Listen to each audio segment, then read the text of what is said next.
grandson get checked on that with, from the state or whatever the hell? Not yet, not that I know of.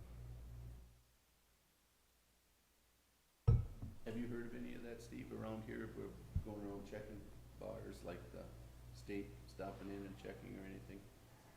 We haven't personally been, but yeah, state, I don't know if they've been around here, but, I was in one of the WebEx meetings after the 4th of July weekend, and they said they were out checking metro bars and restaurants for compliance. I seen a report that they were on the Iron Range too. I think they said 900 and some bars they checked, something. All right. Good morning and welcome to the July 21st, 2020 Todd County Board of Commissioners meeting. In person today, we will have Denise Gaida, our Auditor Treasurer, Chris Pelzer, our Coordinator, Adam Ossifort, our Planning and Zoning Director, Jackie Ock, HHS Director, Sheriff Steve Ock. All commissioners are present except for Commissioner Becker is absent, so please stand and welcome to the public if you're viewing us online. Please stand for the pledge. I pledge allegiance to the flag of the United States of America and to the republic for which it stands, one nation, under God, indivisible, with liberty and justice for all.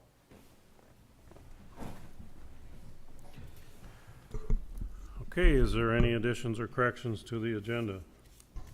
I have none, Mr. Chair. Okay, anything? All right, then do I have a motion to adopt the agenda as is? So moved. Motion by Commissioner Erickson, is there a second? Second. Second by Commissioner Kneisel. Any more discussion? If not, all's in favor say aye. Aye. Opposed? Carried. Consent items. Consent items today are the meeting minute approval for July 7th, 2020. Excuse me. Resignation, part-time road deputy. Long Prairie Lions one-day temporary on-sale liquor license, and TJ on Diamonds Point one-day dance license. Okay, you've heard the consent items. Is there a motion? So moved. Motion by Commissioner Newman. Is there a second? Second. Second by Commissioner Erickson. Discussion? If not, all in favor say aye. Aye. Opposed? Carried. Auditor Treasurer? Approve Commissioner warrants. Background is sent for your review. Recommendation to approve the Commissioner warrants with an ACH and a regular manual payment totaling in the amount of $119,301.85. Okay, you've heard the board action. Is there a motion? So moved. Motion by Commissioner Kneisel. Is there a second? Second. Second by Commissioner Newman. Discussion? If not, roll call, please. Commissioner Kneisel? Yes. Commissioner Newman? Yes. Commissioner Erickson? Yes. Commissioner Kircher? Yes.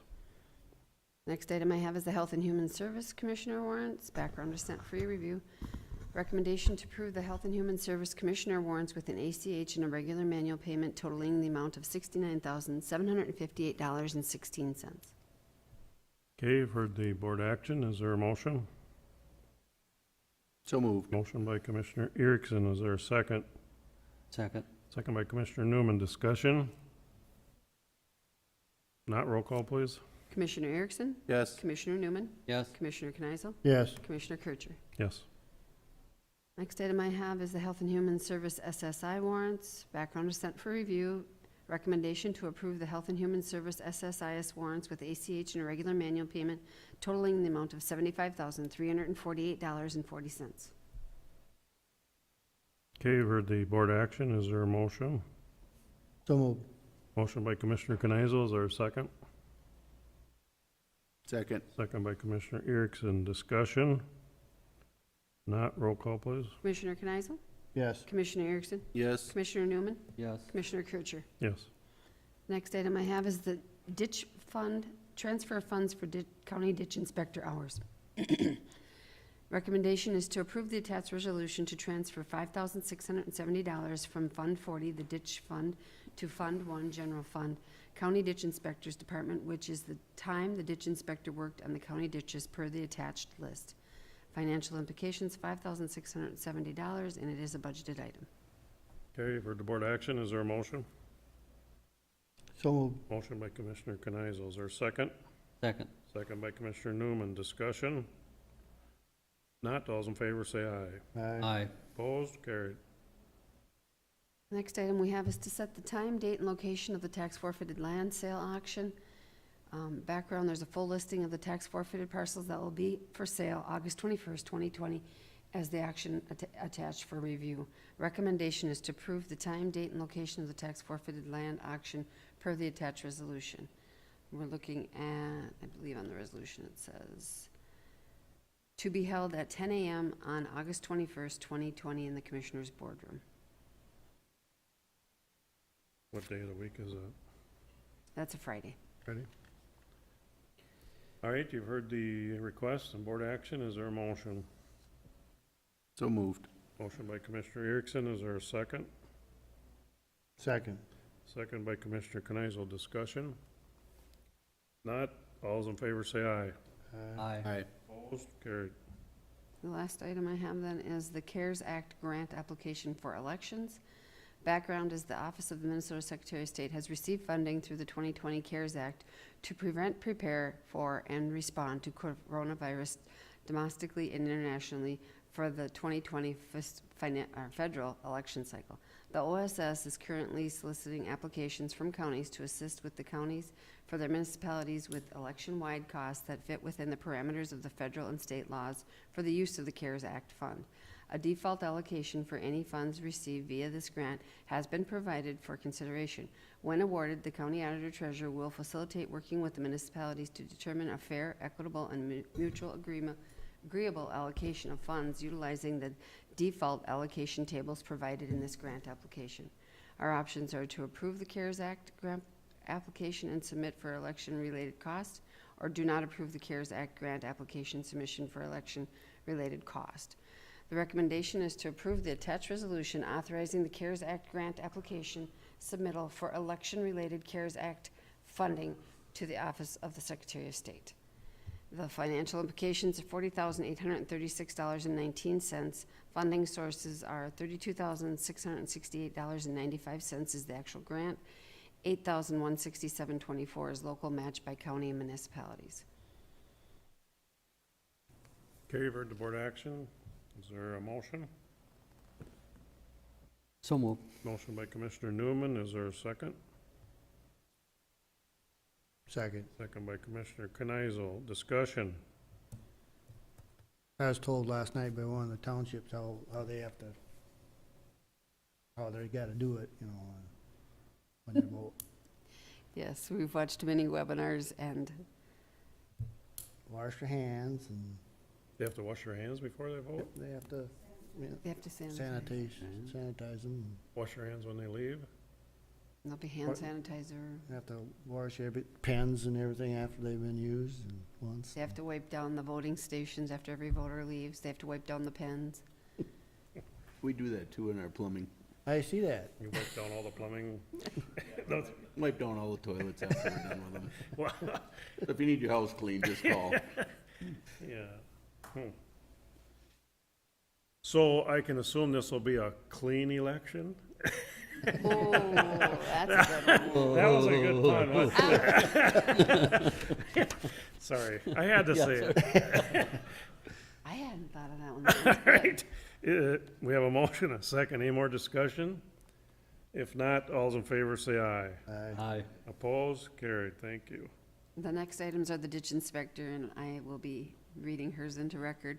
The first item she has is County Ditch 27, acknowledge receipt hold harmless agreement for ditch maintenance. She just called me like 5 minutes before I came up, so I apologize. All I can tell you is the recommendation, acting as ditch authority, acknowledge receipt of whole harmless agreement petition from Mike Earlbrecht to maintain a section of County Ditch 27 on parcels 28-001750 and 28-001870 in Wycombe Township 22, Section 22. If there's a map, if that helps for your area, if you know it or familiar with it. Okay, you've heard the request. Is there a motion? So moved. Motion by Commissioner Kneisel. Is there a second? Second. Second by Commissioner Erickson. Discussion? If not, all's in favor say aye. Aye. Aye. Carried. Her next item was County Ditch 35, acknowledge a receipt hold harmless agreement, install a private crossing. Her recommendation is acting as ditch authority, acknowledge receipt of a whole harmless agreement petition from Jeff Sewer to install a private crossing in County Ditch 35 on parcel 01-0034400 in Bartlett Township, Section 34. Okay, you've heard the request. Is there a motion? So moved. Motion by Commissioner Erickson, second by Commissioner Kenizel. Discussion? Not, all those in favor say aye. Aye. Opposed? Carried. And her last item was County Ditch 26, acknowledge receipt for a whole harmless agreement replacing a private crossing. Her recommendation is acting as ditch authority, acknowledge receipt of a whole harmless agreement petition from Alan Godin to replace a private crossing in County Ditch 26 on parcel 01-00255501 in Bartlett Township, Section 24. Okay, is there a motion? So moved. Motion by Commissioner Kenizel. Is there a second? Second. Second by Commissioner Newman. Discussion? It's Gaden is his name. Okay, oh, sorry. Okay, all those in favor say aye. Aye. Aye. Opposed? Carried. Thank you. Planning and zoning, Adam?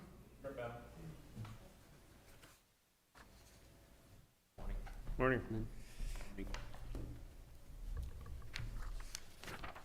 right, got a few items here. First one is, Hold the mic closer to you there. Oh, Again, sorry. Adam, there you go. the first item is the Verizon cell tower conditional use permit. An application for a conditional use to construct a 199-foot cellular tower with the associated ground equipment on parcel 1600-15000 was received on May 19, 2020. This was reviewed by the Planning Commission at the July 2nd meeting, and the final recommendation from the Planning Commission was to grant the conditional use with no conditions. So the options would be to grant the conditional use with the proposal of no conditions, deny it, or remand it back to the Planning Commission for further consideration. And the recommendation would be to grant the conditional use permit on parcel 1600-15000 for a 199-foot cellular tower with the associated ground equipment with no conditions. Okay, what township is that? Oh, what is? Little Elk. 16 is Little Elk. Okay. And then, if I may, what's the ground conditions? What is that with no, what is it, The ground equipment? yeah, ground equipment? Oh, so it's like, I think there's a backup generator, Okay, a concrete pad, there's a protective fence with, the top wiring stuff to protect everything. So okay, it's that's not what I a was big wondering. footprint. Is there a fence around the, cable wires? Yeah, it All right. encloses the entire structure. All right, good. Yep. Because sometimes we haven't been doing that, so. Yeah, I think that's actually in ordinance that Okay. is a requirement of cellular towers. Okay, you've heard the request. Is there a motion? So moved. Motion by Commissioner Erickson. Is there a second? Second. Second by Commissioner Kenizel. Discussion? If not, all's in favor say aye. Aye. Opposed? Carried. Thank you. Okay, next item is rezoning of parcel 1500-44700. An application for rezoning of parcel 1500-44700 was received on June 1st for rezoning of the parcel from AF1 to AF2 zoning. This was reviewed by the Planning Commission on the July 2nd meeting. The final recommendation from the Planning Commission was to grant the rezoning with the proposed condition of completion of an administrative split, meeting ordinance requirements prior to issuance of a land use permit. The option would be to grant the rezoning with the proposed condition, deny it, or remand back to the Planning Commission for further consideration. The recommendation would be to grant the rezoning on parcel 1500-44700 from AF1 to AF2 zoning with the condition of completion of an administrative split that meets the requirements of the ordinance prior to issuance of a land use permit. Okay, you've heard the request. Is there a motion? So moved. Motion by Commissioner Newman. Is there a second? Second. Second by Commissioner Kenizel. Discussion? Not, all's in favor say aye. Aye. Aye. Opposed? Carried. Thank you. All right, next. D. Michael subdivision final plat. Subdivision request to establish a preliminary plat on parcel 1500-41900 containing 4 lots was approved for preliminary platting on January 21st, 2020. The preliminary plat was approved with the following conditions. One, that a submittal of wetland delineation completed by a certified wetland delineator. Two, identification of access to each proposed lot with approval from the appropriate road authority. Three, submittal of 2 sewerable sites for each proposed lot with associated soil borings and perk tests.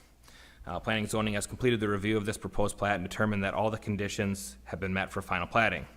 The option would be to move to approve the request for establishment of the D. Michael subdivision plat, or to deny the request for final platting. The recommendation would be approve final platting of the D. Michael subdivision plat with the conditions on parcel 1500-41900. Okay, with the request, is there a motion? I'll move for discussion. Motion by Commissioner Newman, is there a second? Second. Second by Commissioner Erickson. Commissioner Newman. Yes, Mr. Chair. On this site, McDean's had a sewer system there that failed. This field has been wet, can be wet when it's really dry.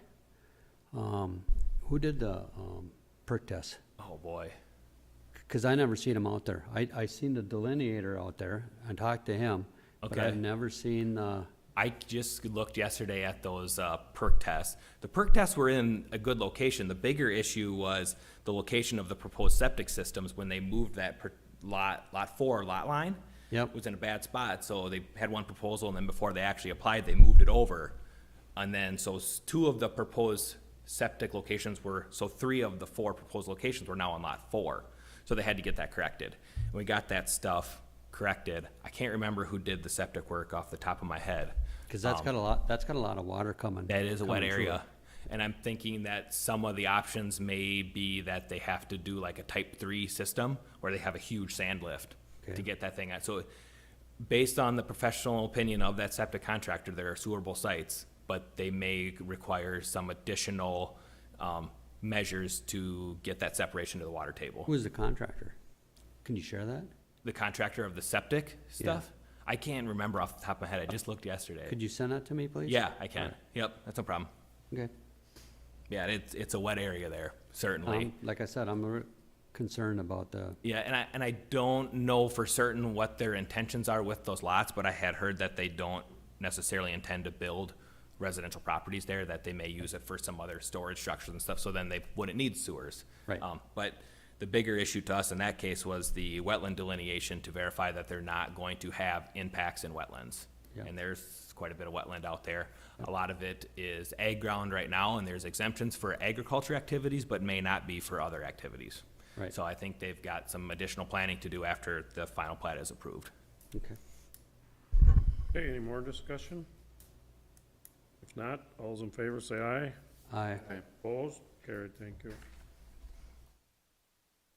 Okay, last item here, extension to the Todd County Water Plan. Todd County Water Plan is set to expire on January 27, 2021. The intention is to meet the requirements of the water planning by development of a comprehensive watershed management plans through the One Watershed, One Plan program. We anticipate that all watersheds within the county will have a completed plan by 2025. For this purpose, with the support of Bowser, we request an extension to our existing water plan until December 31, 2025 to allow for time necessary for completion of all comprehensive watershed management plans.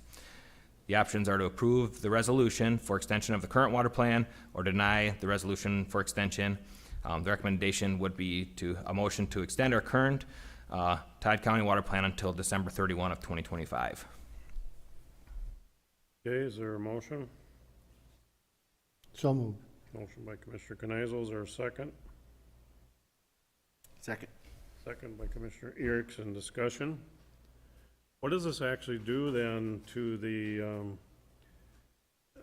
accomplishment when we're extending it out 4 years from the original deadline? So the 4-year came from, and that was a suggestion of Chris Pence from Bowser, is because that's what that One Watershed, One Plan program is intended, is to have the entire state done by 2025. So they've been seeking, anybody that needs an extension, just look to that date to extend it to, because we should be completed with the entire state at that point. Okay, And then at that point, the entire county will be covered by all these individual comprehensive watershed management plans.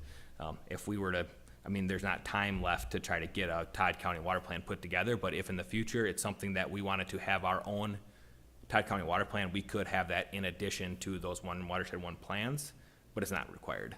Okay. Yep. Okay, thank you. Any other discussion?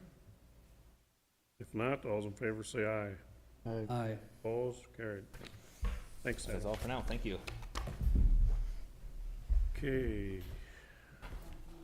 Health and Human Services.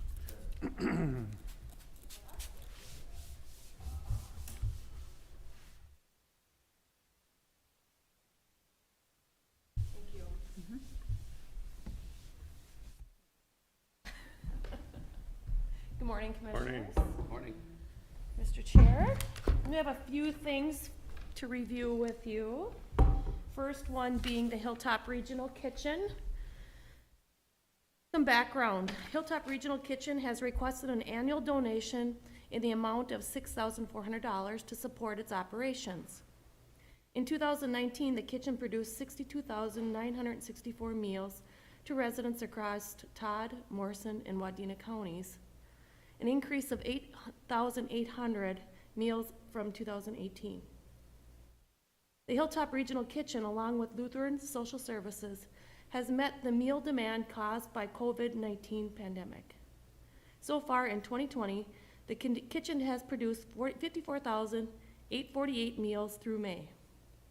These meals have supported our local residents who are no longer able to access congregate dining and those who are unable to leave their homes. Also, the kitchen has increased meal production to meet the needs of those in crisis across the state of Minnesota. I'll let you kind of do your thing, and then we'll go into. Sure. So I think we all know this has been a huge asset to our community, especially now with COVID-19. There are more people that are homebound, and so the need to send out meals, they've increased routes across our region, but then also shipped. So LSS created a Meals to Go program. It's a shipped frozen meal program that goes anywhere across Minnesota. It's also covered by the state waiver programs. So they've seen a huge increase in that with COVID. We also have a good partnership with our healthcare systems in the area, Tri-County, Lakewood, and Centricare, which now provide meals at discharge to anyone who's in need of those as well. So it continues to be climbing. I know they did 7,000 meals in June out of Hilltop Regional Kitchen. Prior to that, they were supporting a reservation that was in need of meals as well for 2 months, pushing out closer to 20,000 meals, I think, over that time, just to that reservation. So I think it's really important, of course, to continue to support Hilltop, but also to understand that we don't see that need declining. I think people are going to continue to need meals, and I think once they get them, they like getting them. So it's been a huge demand, but also something that I think will only continue, of course, with our baby boomers aging, and then people just realizing the convenience. They're seeing an increase in private pay as well, that people just see the value in getting meals delivered directly to their home. Questions? Well, not so much a question, but I know at the height of the meals that were sent, it was double shift going, and so, I mean, their room where they had the tables, it was just stacked with food, you know, that, so they could prepare it. Really stepped up, Yeah. I think you're right, Gary, in this pandemic, and helping not only our communities, but communities across the state to assure that we're not, I mean, with the food desert, and that food insecurities have been met upon request. And that well, before this pandemic, we knew that they didn't have enough freezer space. And so after this got going, we really realized they didn't have enough freezer space, so they gotta. We'll be working with the kitchen around with the COVID needs, with freezer space and the CARES Act funding that are available, and hopefully we can access some of those dollars if made available around some of those needs, if they meet the minimum requirements put forth by the county. I have a meeting with LSS today to talk about some of those needs. You're absolutely right, Gary. As you all know, we renovated the old shop area. There's a back classroom that could be used for additional freezer space. It's absolutely needed right now. They couldn't have congregate dining if they wanted to, because they're using it as a storage room right now for dry goods. So I think there's absolutely a huge need, and it's going to continue. So the frozen meals are seen as a huge benefit right now, and there's really no other capacity in the state to push those out quickly. So the finance committee's gonna kill me, but if if we up this a little bit each year to help them, because they are helping our citizens too in the county, 6,400 doesn't seem like much from the county to support them, to me. If we were to round this up to 7,000 and have them, and just a bug in the ear for the next year's budget committee, just to kind of try to keep it increased a little bit each year so we could show our support as a county. I don't know what the board thinks of that. Denise on the budget. Well, if you, this is indicated that it's coming out of Fund 21, so. Coming out of your. Yeah. At this point, yes. I think, you We know, do use this as matching dollars for our SHIP grant, which is nice, but not necessary. Right, I agree. The 6,400, I think, has stayed, this is the third time the request has come here, I believe. And initially, that was sort of based on a per capita amount. But yeah, over time, operating expenses will increase. Oh, yeah, That's their bound to happen. expenses go up as well as ours, Yeah, so. exactly.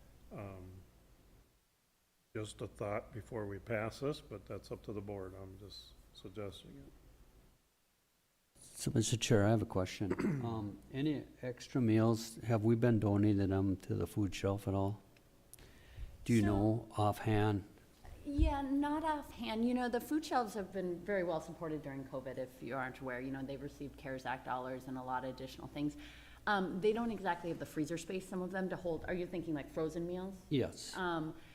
Initially, Motley and a couple others did have our frozen meals, but their purchasing is through Second Harvest and the food banks, right? They don't purchase separately to Hilltop, partially because they get their food at such a great cost there. I've promoted that because we all know there are people that just aren't able to prepare a meal. And so going to the food shelf and getting, you know, food, pantry staples, isn't the same as getting a frozen meal. So I've promoted that to our food shelves. At this point, their food distribution comes from a food bank, which doesn't provide at this point frozen meals. But that is something that they could, you know, provide a supplement with frozen Because meals. I know St. Cloud is doing it right now, and it's gone very well. I think the cost, you know, right now, the food shelves have some additional funding. I can definitely look into it, and I've promoted it. We have a food shelf coalition across Todd and Morrison County that Carmen Genske runs out of Morrison County, and that's gone really well. And so with these CARES Act dollars, as you know, a portion went to local municipalities, and then a portion did get earmarked for food shelves and for emergency food relief. So they will have additional money that could be put towards, you know, providing more frozen meals, that type of thing. Okay. And I know there's been some interest in the private sector as far as doing congregate dining. So, within Todd County, so we gotta watch what we do there too and not compete with the private sector a lot. So, I have a question. You mentioned that the food shelves get funding. Does the Hilltop get funding as well, or are they a different category? They're different. So they got no subsidized during COVID? No, we did apply for some grants and didn't receive Yeah. them, unfortunately. as And you know. South Country had supported them at one Yeah. time. At one time, yeah, Okay. but there was a Hunger Solutions grant out there. But if you read the CARES Act document, that 4-page document, food delivery programs is a allowable expense. So we have promoted that to our local municipalities, that if they want to Okay. support Hilltop, they absolutely can. So I think it's something that we could look into. But no, there hasn't been any dedicated funds for that. It's been very focused on emergency food relief, which is our food banks, Okay. food shelves. Thank you for answering that. So, talking about the CARES Act, could we give them or would that be the city of Eagle Bend or us, a part of the economic development, Eagle Bend. 10%?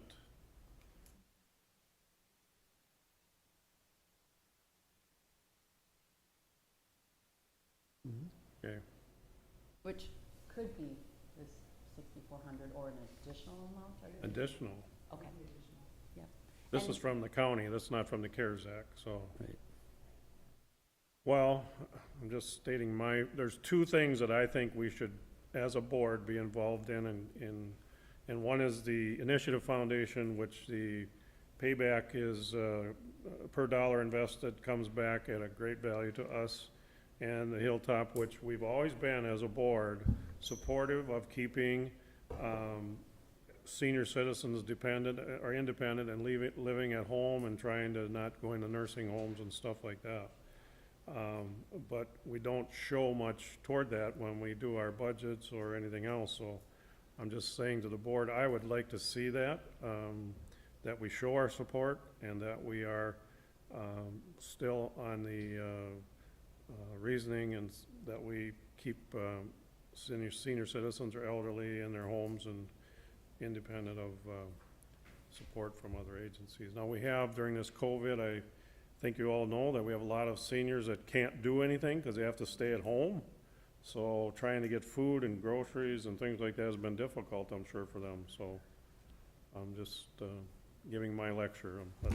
Right, even locally, we've seen a huge need. I mean, this is not just across the state Yeah. where there's, pockets of areas. It's been locally as well. And congregate dining, as everyone knows, at our senior centers has not Done. resumed, and I don't know when it will, to be Right. honest. So I think that's, a huge need. We want people to come into congregate. It's a good social interaction, but we need to figure out how to do that safely, and we haven't had any guidance yet on when those senior centers can kind of reopen for that. And there are senior centers that have actually closed the doors and said we're done, right? Yep, and a couple have been interested in reopening, Okay. and we've been providing guidance around that, but, it's such a high-risk population. Yeah. It's a difficult thing. They've done some small gatherings, but no congregate dining at this Okay. point, so that'll continue to be a need. And Commissioner Kircher? Yes. I'm in support of this, but my mom's Meals on Wheels come out of Osakis. So they're still going full bore over there. They're up over 60-some people right now delivering meals, so, too. So it is well worth it to keep our elderly at home, so. And that's a different district, LSS has a no-compete clause, Right. basically, with their districts they serve, and so that's a separate area. Right now, we've really expanded north more so, and that has a lot to do with Wadena and Staples, and those kitchens just aren't supported, and I think, unfortunately, we'll see more of that. Those smaller kitchens, Monaga, Sabika, some of those just can't keep their doors open. It's very expensive, as we all know, the equipment that's needed to run a kitchen, and just like Gary said, Hilltop is flexible, able to add a second shift when needed, things like that. They've hired probably close to 10 employees since they've opened, so that's supporting our economy as well. Okay. Would you like me to read the recommendation, or options and recommendation, Mr. Chair? Yes. All right. Options, number 1, to not approve the 2021 donation to the Hilltop Regional Kitchen. Option 2, to approve the 2021 donation to the Hilltop Regional Kitchen.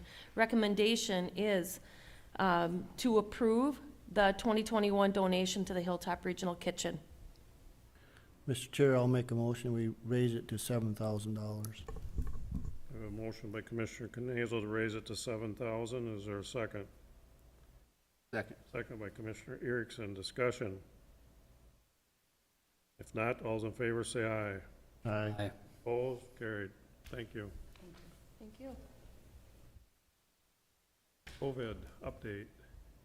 All right, we're gonna move on to the COVID update that we like to do with each board meeting. I provide the commissioners with a quick update on a weekly basis, just to keep them in the know on our numbers and where we're at for Todd County. But as of yesterday, July 2020, Todd County has 406 lab-confirmed COVID cases and 2 COVID-related deaths. Again, many people with COVID-19 are not tested. I'd like to make this disclaimer. So the laboratory-confirmed cases represent only a portion of the total number of people in Todd County who have had COVID. Cases no longer needing isolation. We're at 402, which is 99% of our positive cases. And again, these are reported out for yesterday. Tests completed is 867,410. 86% of those reported out by the MPR, which came from the Commissioner Malcolm's report yesterday, is at 80, like I said, 86% is recovered from statewide. Lab confirmed cases for the state of Minnesota as of yesterday is 47,107, and statewide deaths is 1,545. The statewide age average, again, is between 20 and 29, and the median is at 37 years of age. Total hospitalized in Minnesota is 4,678. Currently hospitalized is 247, and in ICU as of yesterday is 115. again, community transmission is the most common type of exposure. Yesterday, again, I read and listened to the NPR report, but they're seeing statewide is where they're talking about possibly a mask mandate coming through the governor. We haven't heard of anything yet. I know he is tracking through analytics. They started a new, updated their new electronic analytic system called MEDS early this week. You know, they've had some conversion issues that they're working through, but they believe it's going to give them a better analytics in moving forward and easy to collect them. Case counts, as Chris Earsman said, which is our state's infectious disease director, case counts are leaping, and as deaths and hospitalizations are flattening. They're seeing across the state. With a 4.7 test positivity rate, that is something that an analytic the governor is tracking. I know he had mentioned many times that when it hits around 5%, he's going to start considering a statewide face mask mandate. And I know he's been working with the legislature and having or wanting to be able to do that, and there hasn't been bipartisan support to do that yet. So well, that'll be something that we'll be monitoring and keeping our eye on. But again, they're saying the testing volume rate in the last few weeks is up by 12.9%. Last week, the test positivity rate was 4.1, and again, this week is 4.7, and they said we're 7 days behind because of a testing lag with results. So they're seeing an increase in exposure with test positivity in ages 30 to 59, and not the 20-year-olds because of after hours or bars going to those establishments, but now between 30 and 59 years of age, because people aren't sitting at home. They're going to family reunions and family outings to where there's more exposure in those broader ranges of ages. So it'll be interesting, and where we're at in 2 weeks from today. They're saying, you know, again, the tests we're seeing more positivity across the state. Things are resurging. Next week, we should be hearing from our schools on what their plans are for the fall. It sounds like sports activities are a go as of yet. We haven't heard that they're not. And yeah, we'll just keep an eye on it and keep you updated as we hear more. I'm sure you all have lots of questions, and it's been an interesting ride, I'll say that. Questions, commissioners?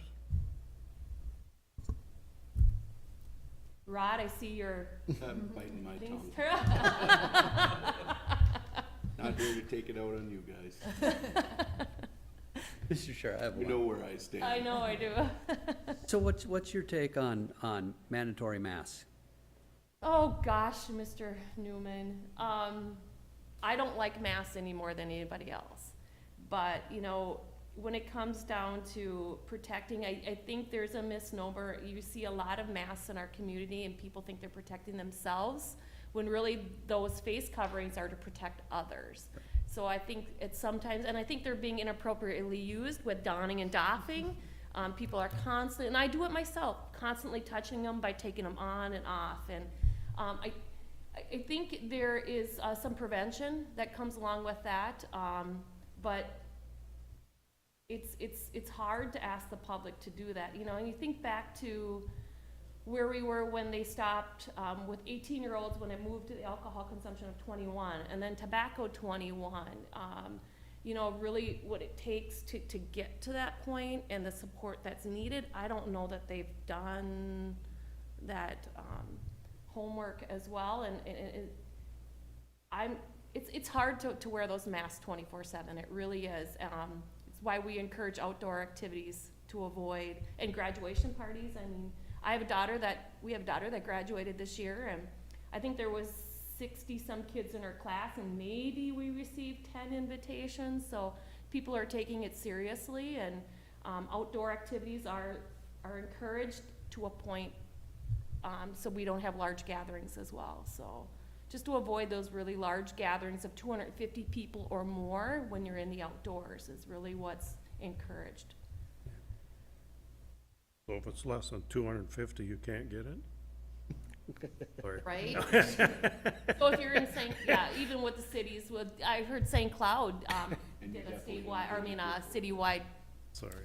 mandate. And you- I do yeah. think it's a good idea that the cities are going case by case. I think that overall, I've been pleased to see that because we all know urban versus rural is very, very different. My concern with the mask is sort of a false sense of security and some misinformation that's out there.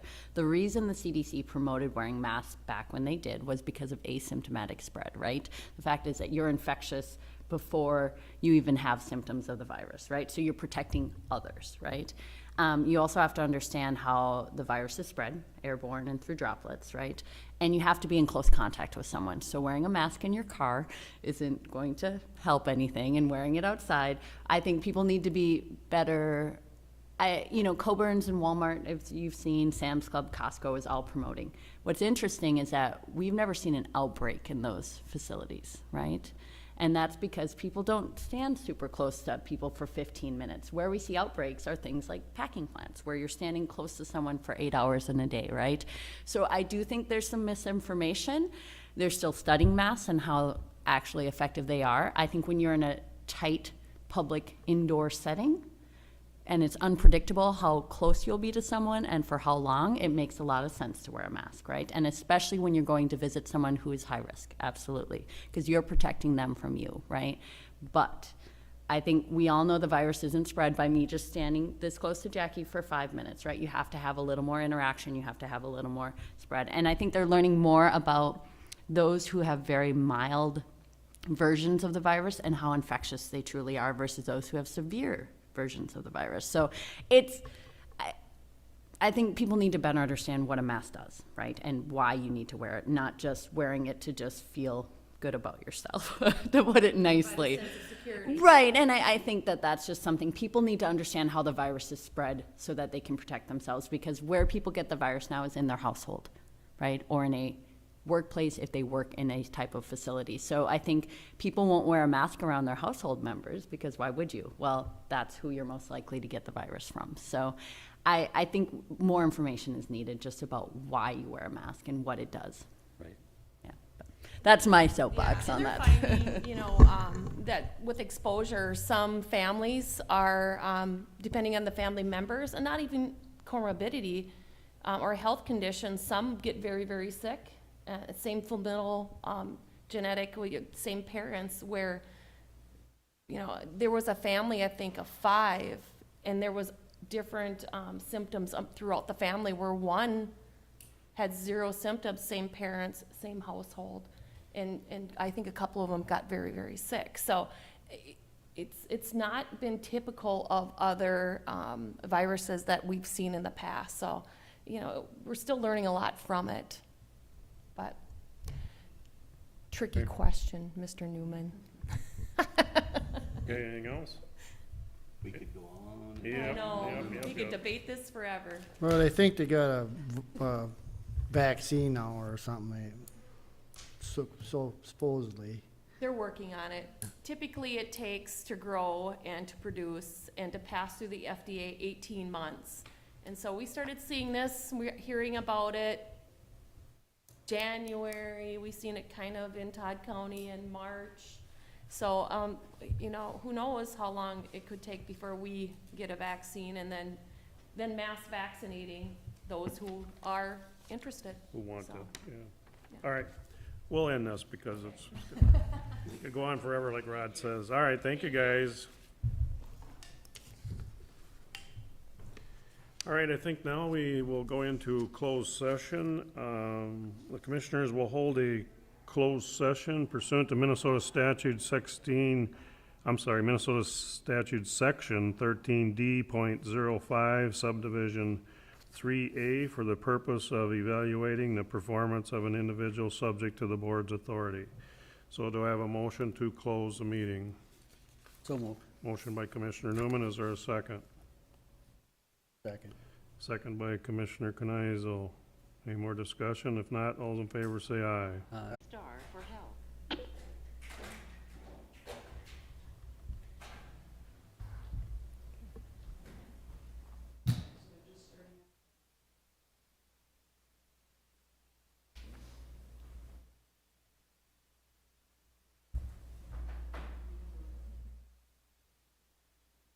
daughter's graduation up in Bemidji on Saturday, and I was a lot of adults, a lot of kids showed up.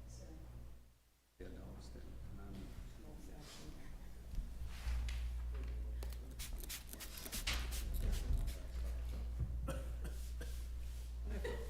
You gotta feel really bad for those kids that graduated this year. Shit it was. Well, even like sports last spring, you know. Yeah. And I was, kid works my brother-in-law at the hardware, he was hoping to win the state shot put. Yeah, yeah. But it never happened, yeah. Yep.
The big ones, the big square pets probably. No, No, little squares, $6 in fees. the little squares. Oh, yeah, I suppose. Well, good quality hay though, huh? Oh, grass for their horses, so, yeah.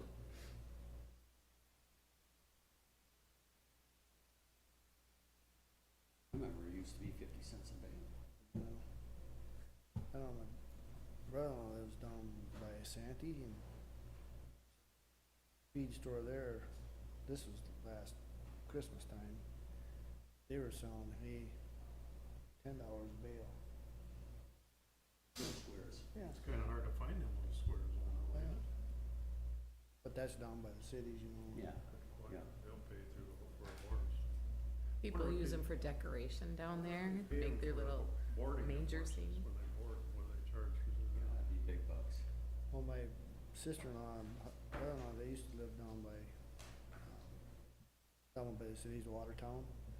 And their neighbor had a old dairy farm that he made into horse, housing horses. And he built a riding area for, arena for them. Mm-hmm. But there was people from the cities that had horses there.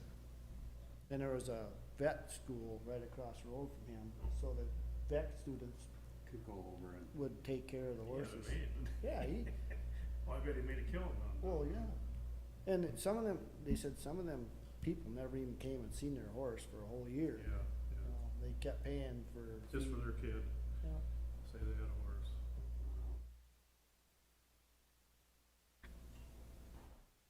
My dad called them hay burners, you never won. Okay, what, Favorite saying was the best horses he had was just turn the key. yeah.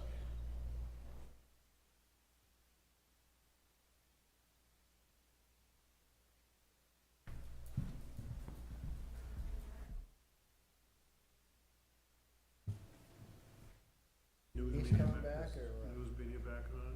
Yeah. Karen, are you back on? Sorry? No. Karen, are you back on from news? Okay, all right.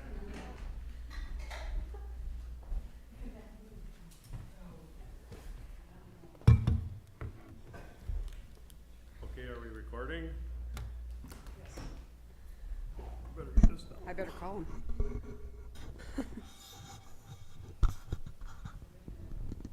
Yeah. Okay, I better call Christy. Hi, they're back, ready to open. Thanks, bye-bye.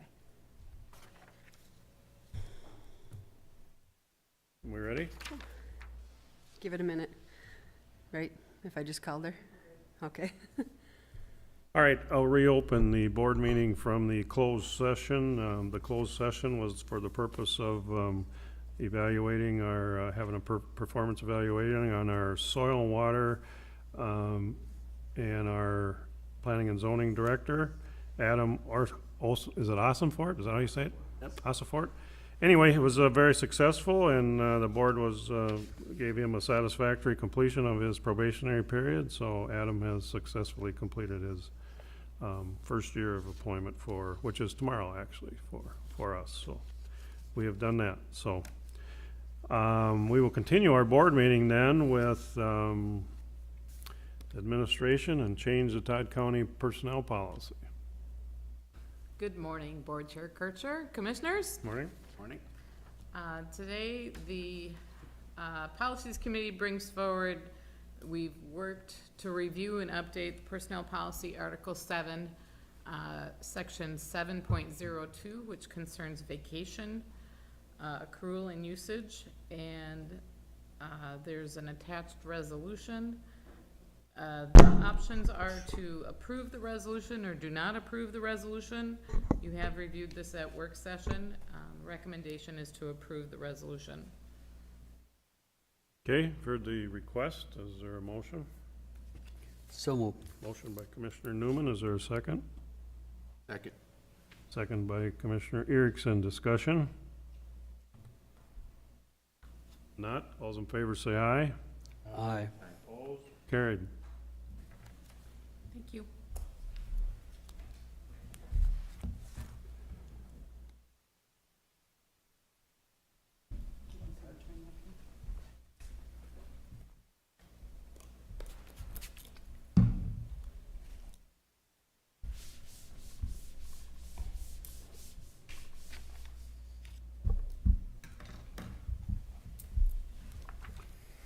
Okay, next up is discussion on the CARES Act funds. So I don't know who wants to start.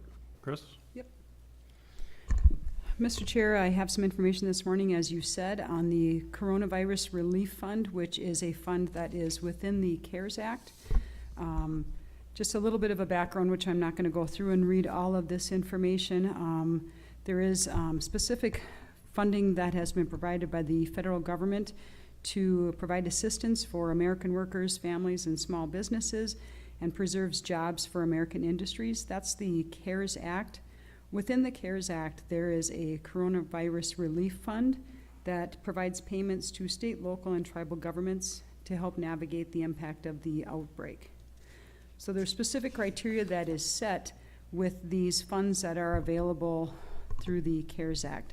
So the purpose of these funds is to cover costs incurred that are directly related to the COVID-19 pandemic, to implement safeguards to help mitigate risks associated with COVID-19, provide funding for public health response to the pandemic, and to provide economic support and relief to small businesses impacted by COVID-19. So I should take a moment to just state when we go through this information, there's probably 2 hours worth of presentation that I could give you to just give you an introduction. I have trimmed it down quite a bit for time's sake and just ease of trying to understand this entire CARES Act. So there's qualifying costs that are outlined. So the qualifying costs are, it has to be a necessary expenditure.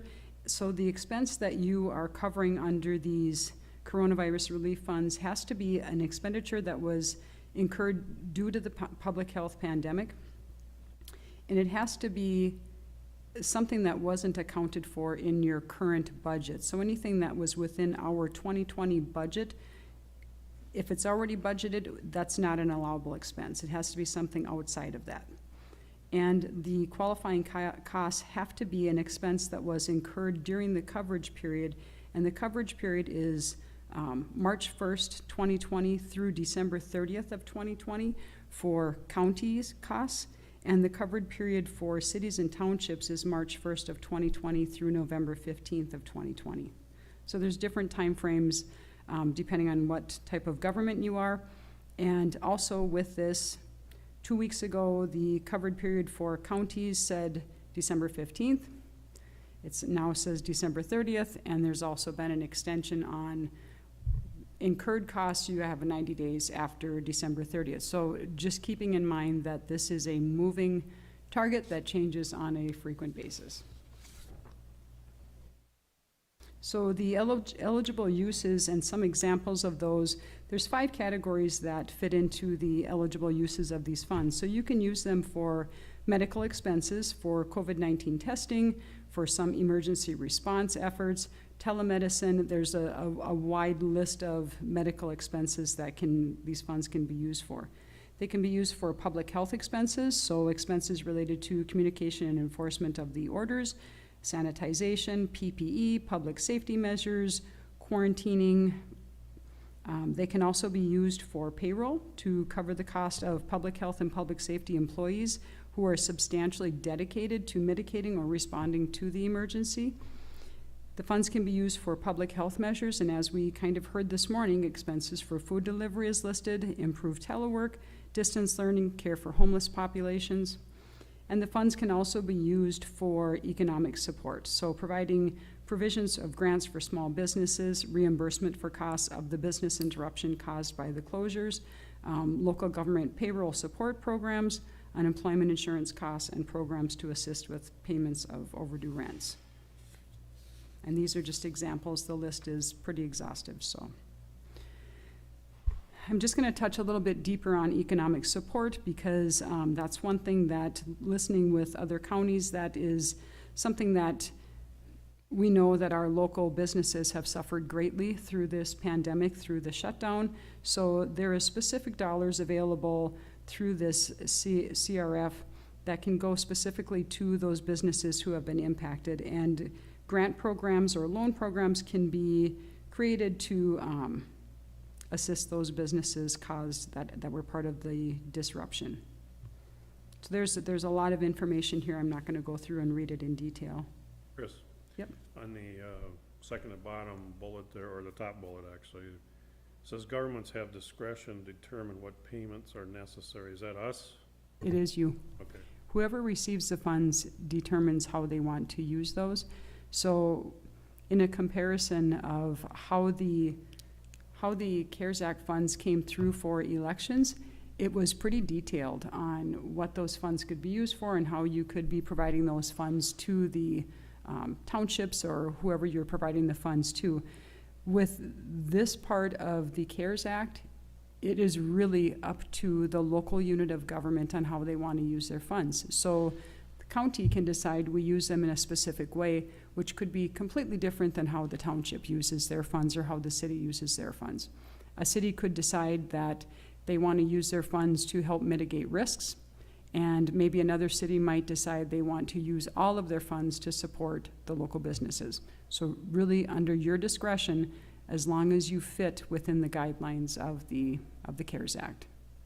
So if I hate to beat this one to death, but so the county board would, well, obviously we have to use 10% of this funds for economic development. And that has changed as well. Yeah. There is no minimum. Oh, okay, all right. So the county board will decide. Now, how do we decide that when we meet? Who brings us the facts?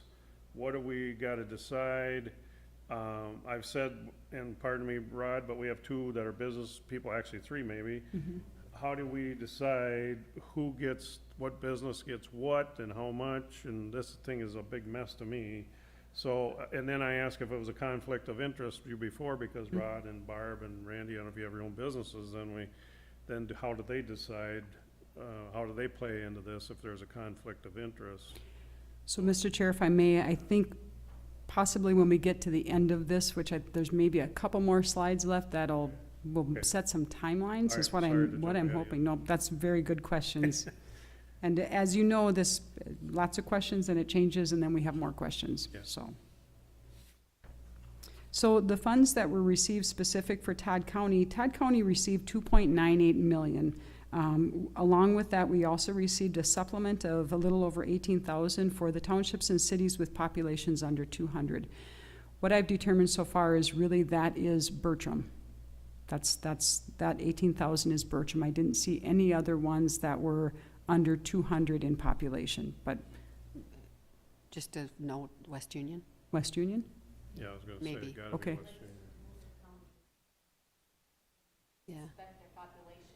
Just something to check. Yep, and I think we'll see that on the next slide, those actual breakdowns of the townships and cities. No, thank you, that's good. So the way that they came to this amount is they based the calculation, it's a per person calculation, and it was based on the 2018 census data.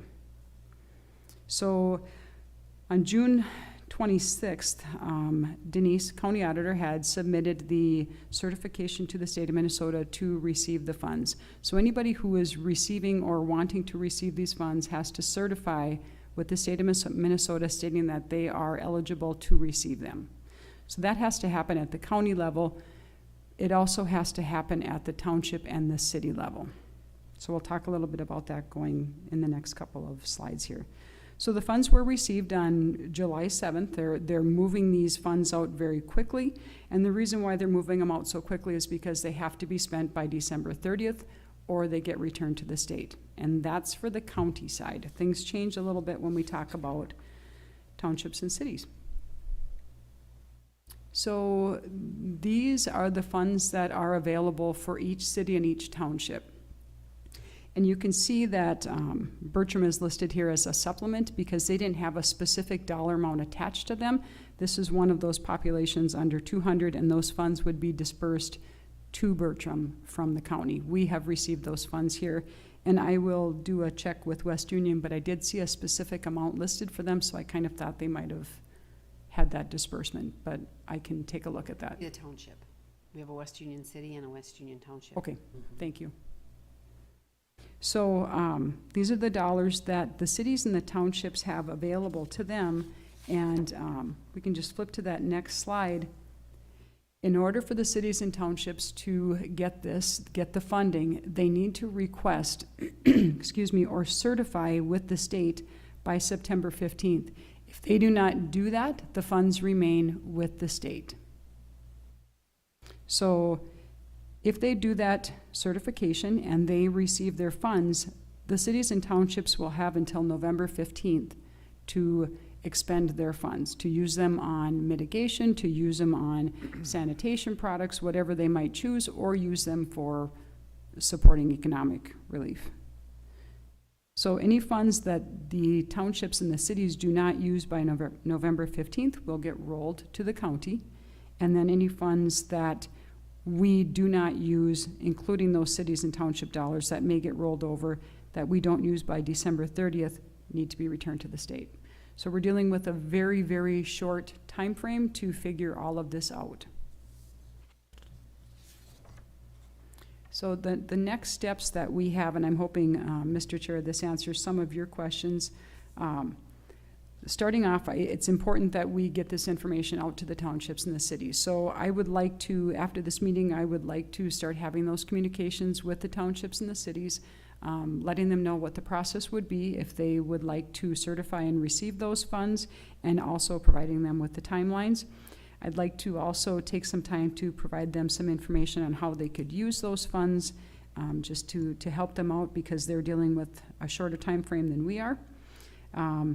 Along with that, I will be working with department heads to identify the current expenses that we have, expenses that we've incurred, and also look at any projected future expenses that we may have directly related to the pandemic. So we know that there's been some costs incurred through public health for some of the mitigation that they have been doing. We know that there's some costs that have been incurred with facilities, just in sanitation and cleaning products, and getting some just different equipment. And we know that there's been some costs that have been incurred with our solid waste facility as well. So they've had to make some changes in operations because they haven't had the staff that they had prior. So all of those things we need to gather up and figure out how much is that cost and what is that projected cost through December 30th. Then we can take a look at what things can we do here to help with mitigating any type of risk or exposure to the virus. So come up with those potential modifications or changes that we want to make to county facility or to other structures that might help mitigate the risk, and assign a cost to that. We also would want to look at costs associated with public health response to the pandemic. We would want to look at exactly what we talked about this morning, that food delivery and other areas where we can assist the public with the pandemic. And gather all of that cost information and bring it back. So we know that we have a 2.98 pot of money to be working with. And once we determine what those costs are, we can then look at what do we want to put towards economic support. So we can do what some of the other counties have been looking at is taking a smaller portion. I'm going to say, just to rough number it, to say maybe 300,000 or something of that sort, taking that amount and using that for economic relief, economic support, small business grants, and reserving a portion of money for unknown expenses. And if there is money left over close to that November timeframe, do a second round of grant relief for business support. So there's a couple of different ways that we can do things, but the first and foremost thing is to establish what those costs are that we've already incurred and what we are projecting to incur. And then we can determine how much money will be remaining to provide economic support and relief. I should apologize to Commissioner Kneisel because agriculture is a small business, so I apologize. But anyway, they're also, are they considered in this, or is there a different funding source for the rural? They come out with some funding from the FSA and Okay. USDA and stuff like that. Most of the FSA is for livestock production. Is that a loan or a grant? That's actually a grant. That's just a payback for the difference you're losing selling your cattle or your Okay, livestock. okay.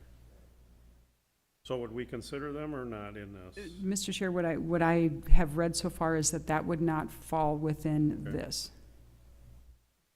Okay, So one thing that would be of great help through this process is I can work with the department heads and work with Denise and work just kind of through our internal leadership on what these costs are and what we've already incurred and put that information together. But I do believe that through the economic support, I think it would be of importance to have a committee of some type set up to look at, do we want to go through a grant type of program for small business relief? And if we do that, how would those grants be, or how would the applications be reviewed? What would that process look like? And in some of the other counties, what they have done is leaned heavily on their economic development, and they've leaned on those boards that revolve around that development. So a suggestion that Rick and I have talked about, but of course the decision is by county board, a suggestion was that we look at the current economic development committee that's in place, or the economic development board. So maybe a committee of Rick and Mr. Chair and Commissioner Kneisel, since you already sit on those boards, and myself or finance, that those applications or the grant process would be reviewed by that small committee and then make recommendations to the board.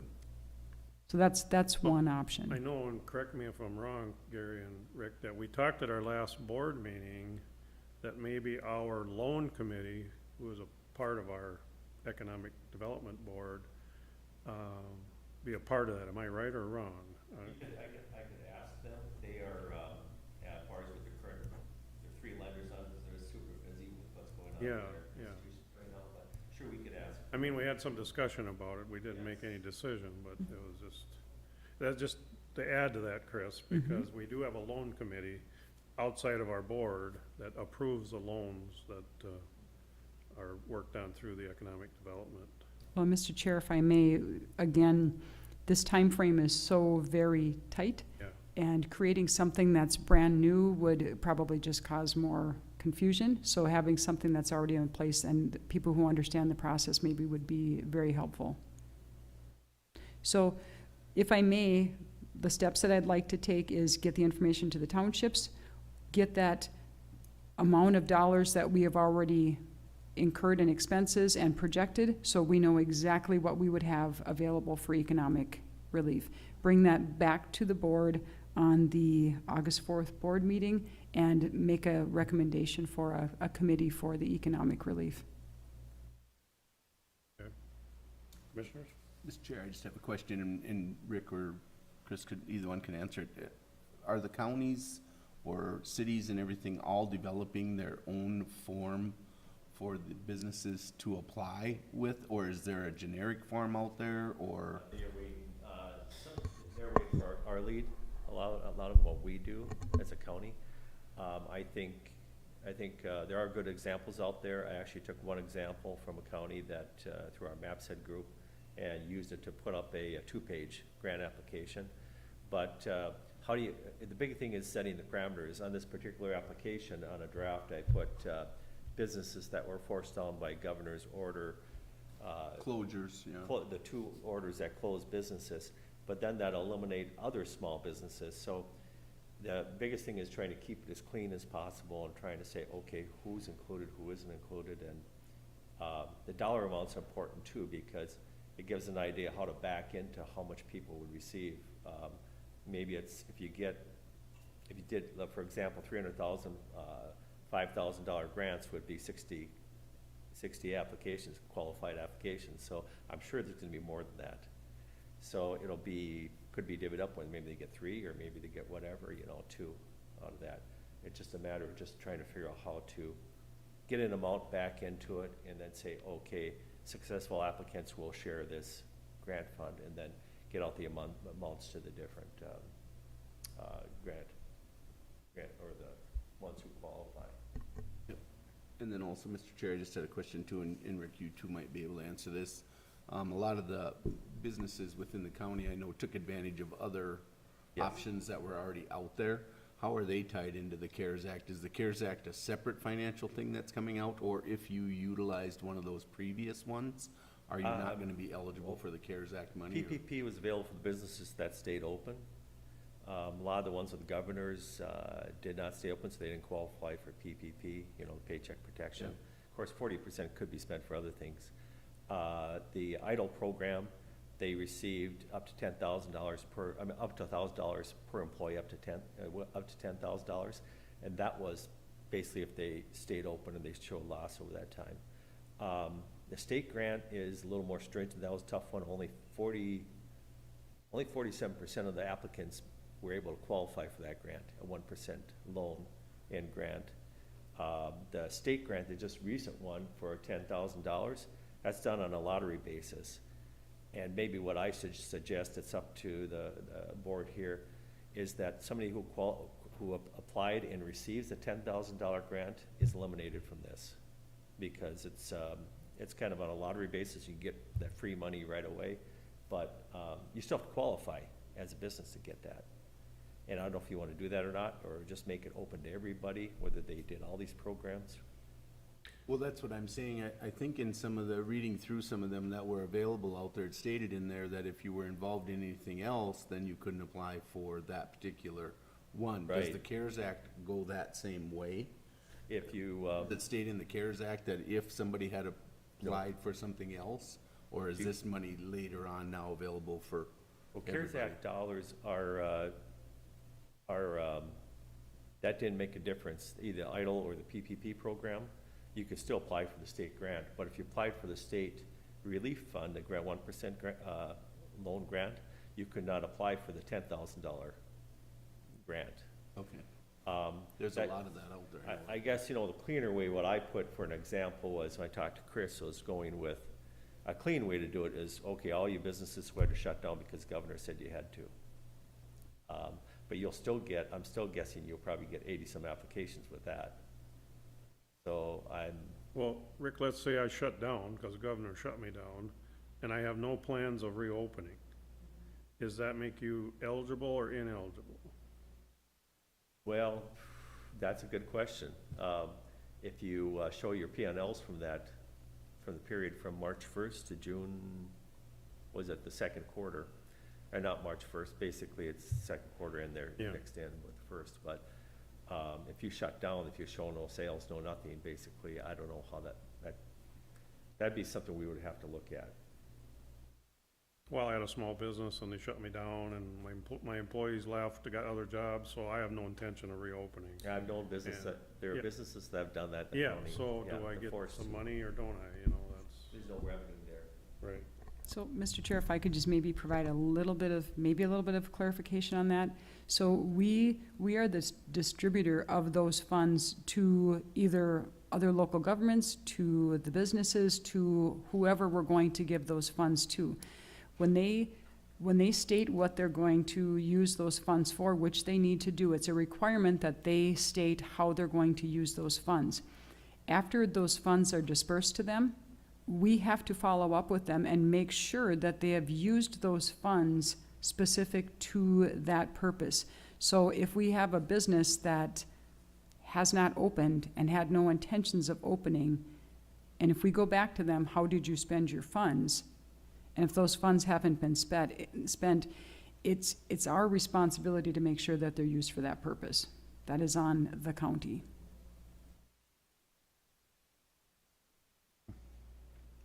How are we going to do that without getting more help? I mean, it's gonna be a workload here if that's the case. It absolutely is. Yes, thank you. It's going to be a We've asked workload. them the questions through Maxit, the group, and we've met with AMC and Matt Hilgard from AMC and other people, and talked about some of these scenarios.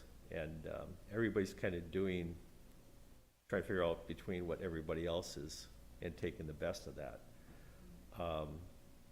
It's not easy giving money away No. and being objective. If you can set it, be an objective and set your rules down, this is how it works, you're gonna have people who are not happy about it. So it's a matter of just trying to see how we can do this in an I'm equitable way. gonna assume we're subject to audit. There's an audit. Mr. Chair, there will be a single audit that will be completed, and the funds that we receive, those funds can be set aside, some of those, for the actual audit. So Cost of Denise the has already been in contact with what that cost might be, so we don't have unexpected costs coming in 2021 when we do have the audit. And it will be, as we talked, watching the webinar together, all of us, it is going to be, it's a very good concern, the workload, because everybody's workload's gonna increase with having to, and the accounting end of it is going to be a nightmare, because we're gonna be the ones having to answer the county back to every dollar that was spent, and if it wasn't spent, and all the reporting. So it's going to be an interesting couple months. Mr. Chair, I hope that just even with, so we don't have so much work, I hope that we develop really good processes in the next 2 weeks so that when we do submit what our expenses are, they are very clear and we don't have to question whether or not it's going to pass an audit because they're going to be very well defined on what we've used the money for. And the same thing with the businesses. The application, the draft application that Rick has put together and we've reviewed is so very simple, so very clear, and I think will eliminate a lot of issues of who should get funded, who shouldn't get funded. So Rick has done a good job with that. So our next board meeting is August 4th, right? Is that when you want this board to decide who, what, when, and where? Yep, so I'm planning on coming to the board with rough expenditures that we've had and kind of detail out how much money that is available for each individual portion of this, as we talked about the payroll, the medical expenses, the public health measures, and the economic support. So I will have that broke down after working with department heads and working with finance, and we'll know what our first steps would be as far as economic relief, Okay. if that's acceptable. Questions, Commissioner? I don't have a question, I guess, but Representative Poston had contacted me right when this came out, where they had to, certify or whatever for this money, the townships and stuff. There was 2 townships that he had no contact. He didn't know who to contact, so he asked me to contact them. And so I did, got their clerks to information, and obviously they had no idea what they could do with the money or whatever, so that's gonna be important for you to help them with that, what they can and can't do with the money, so. Mr. Chair, that is one of my first objectives, is that I make contact with them so they don't miss out on an opportunity for funding. Okay. Anything else? I have one thing, Mr. Chair. So down in the southern part of my district, how do I get a hold of them people? Some of them are through Sauk Center. Are we gonna notify these business owners or? One of the things, Mr. Chair, one of the approaches that another county took, I mean, that this can be a little bit of a struggle to make sure that everybody gets the information in a timely fashion. We can do very similar to what we did with our polling or our online survey. We got that out through a press release. We got that out through the all of the chambers and all of the contacts that are through those areas, and we will promote it through Facebook. We will promote it through our webpage and make sure that we do, public service announcements on that. And the counties that have done that have had really high responses. So that's the method we So would take. Sauk is a split city. Now, do they go strictly through Douglas or they're gonna come in and get some of Todd? That's defined within the application. Yep, Post so, Staples, Staples is split, okay. yep, Motley maybe too, I'm not sure. Motley's not part of it. yep, so your business would have to be specifically in the county. And I think through emergency management, through his resource manual, you may have a lot of businesses listed, I'm not sure. So one of the counties, they reached out directly to the Secretary of State's office, so I've asked Denise to do that as well, just so we can get that comprehensive business list. Okay. All right, thank you. Thank you. Thank you. Let's get our going along here, so. All right, then, Thank you. thank you, guys. Then we'll go into our second closed session, am I right? Which is, the commissioners will hold a closed session pursuant to Minnesota statutes, section 13D.03, for the purpose of considering strategy for labor negotiations. Do I have a motion to go into closed session, please? So moved. Motion by Commissioner Canizzo, is there a second? Second. Second by Commissioner Newman. Any discussion? If not, all those in favor say aye. Aye. And we'll go into closed session at 10:44 PM on July 21st.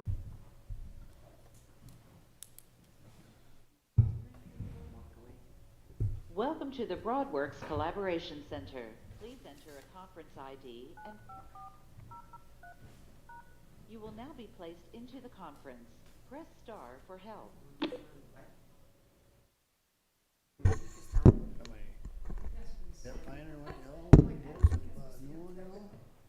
You gotta be a goddamn wit. College graduate. to figure that shit out.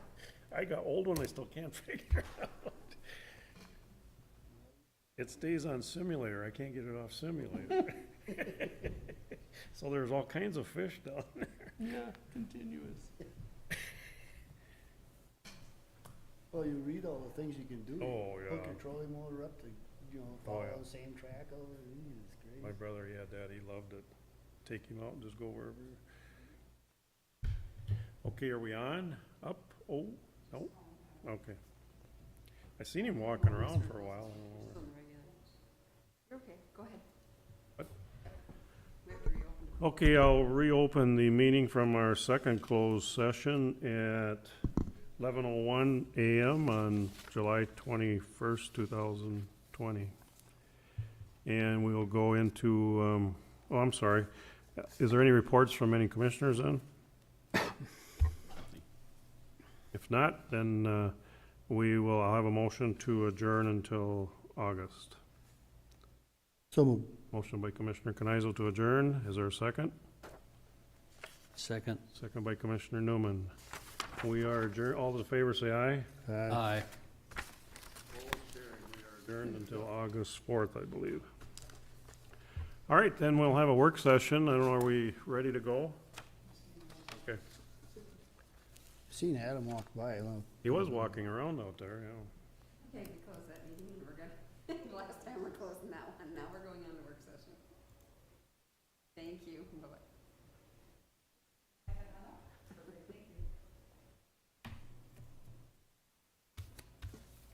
Yeah, to ask him, because I had a phone call from lumberyards complaining about the Amish started up a lumberyard. Really?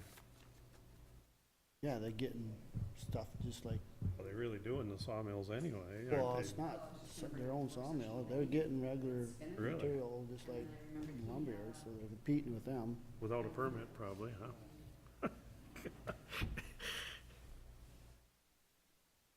Well, they got it made, they can saw their own lumber too, so.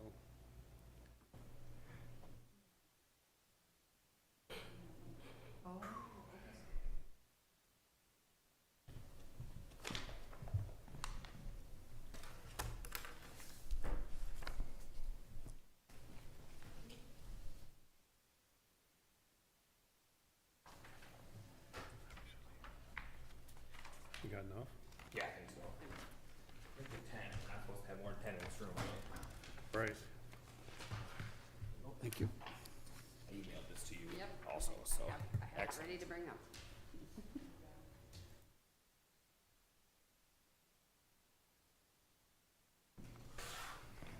Okay, I think we're ready to start. We're gonna discuss, reciprocal feedlot setbacks to dwellings. Go ahead, Adam.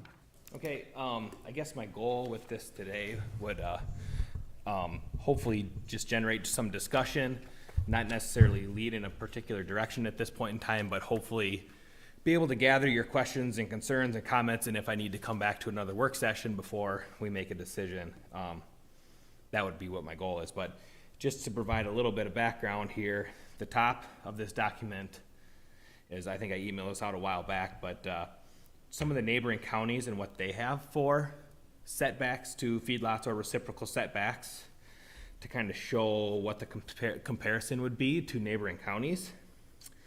Just some general notes below that. Again, the setback distance would be reciprocal for feedlots to dwellings, and then also if a new dwelling were to come in near a feedlot, they would need to meet that same setback. The distances for setbacks would be measured from the nearest point of the dwelling, not the property line, to the nearest point of that animal holding area. If somebody has an associated hay stacking area or something, that we wouldn't be measuring setbacks to that there. The intention of the ordinance obviously is to protect existing homeowners from encroachment of new feedlots, and also to protect existing feedlots from encroachment to those from a new dwelling. Currently, new feedlots are only allowed in egg districts, except if the feedlot is under 10 animal units.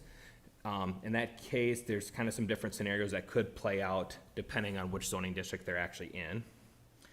Just some considerations to kind of start the discussion is this particular setback a necessary one? If the setback were to be implemented, would we go with a one-size-fits-all, similar to some of those up there? Or would the setback be tiered depending on the size of the feedlot? What are the impacts to existing feedlot operators? And then also, as you know, feedlots of 500 animal units or greater already require conditional use permitting. So how would this affect the CUP process? The reason I bring that in is because if there has been in the past, and for my short 1 year here, if there has been adverse effects that are potentially there to neighboring properties, we've addressed those through the conditional use process. So that's why I bring that in to the conversation. I don't have a lot to talk about beyond that, but I would love to answer your questions and concerns, or what your thoughts are, kind of as a information gathering session here, and I can make sure to get anything that you need beyond that. Mr. Chair, Adam, there is no setback at all now? Not to residences. There is to cemeteries, churches, schools, like this, there's the new swine facility setback, things like that. I have it here if you want me to look at, but there is not right now for, to a resident. I thought we had a half mile from cities. That may be also, When they built that turkey barn over by Bertram, we had to do a variance because it was less than a half mile. yeah, I think it's section 912 here. We're just referencing on this one, just dwellings. Dwellings? Mainly dwellings, that there is. Yeah. So, yeah, there's setbacks to municipal city limits and their growth boundaries. setbacks to a public drainage ditch, and then schools, churches, parks, and the airport. And then that additional swine setback. The Pollution Control Agency through the 70-20 rules has their own setbacks. Those are not intended to be anything more than environmental protection setbacks. So they have their own setbacks outside of our ordinance. I, being here only a year, have a very small sample size of how this has played out.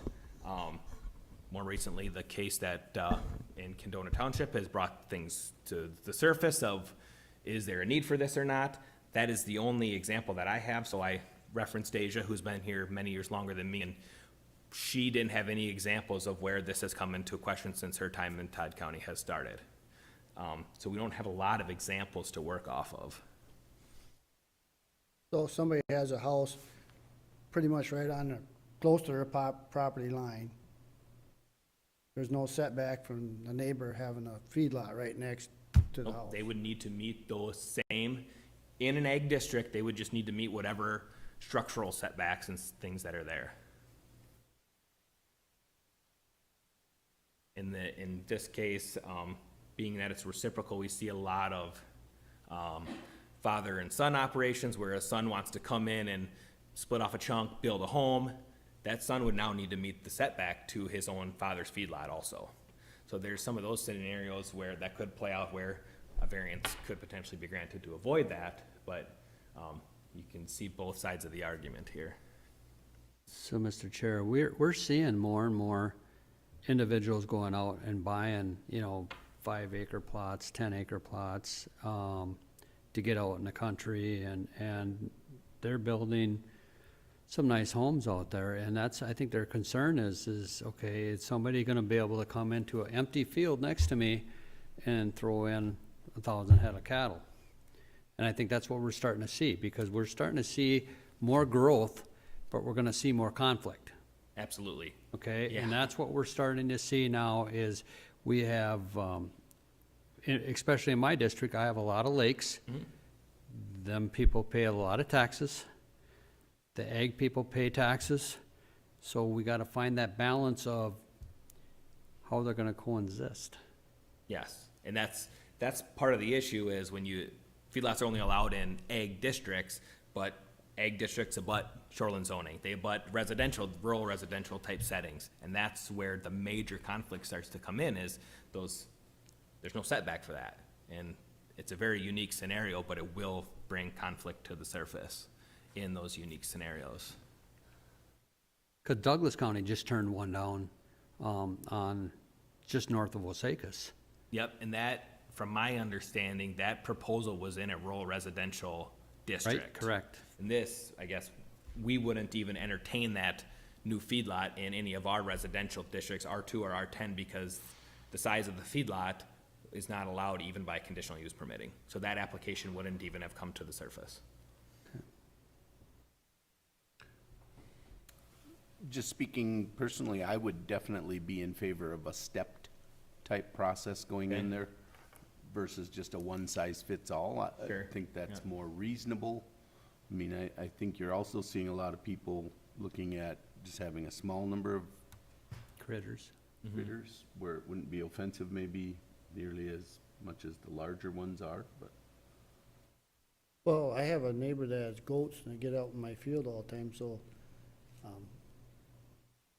that's, fix your fence.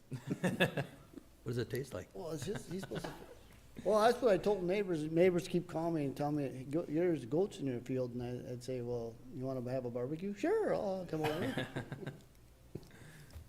Do you think that's complicated? I mean, do you think it would be complicated to look at that? Can you scroll down just a little bit on that?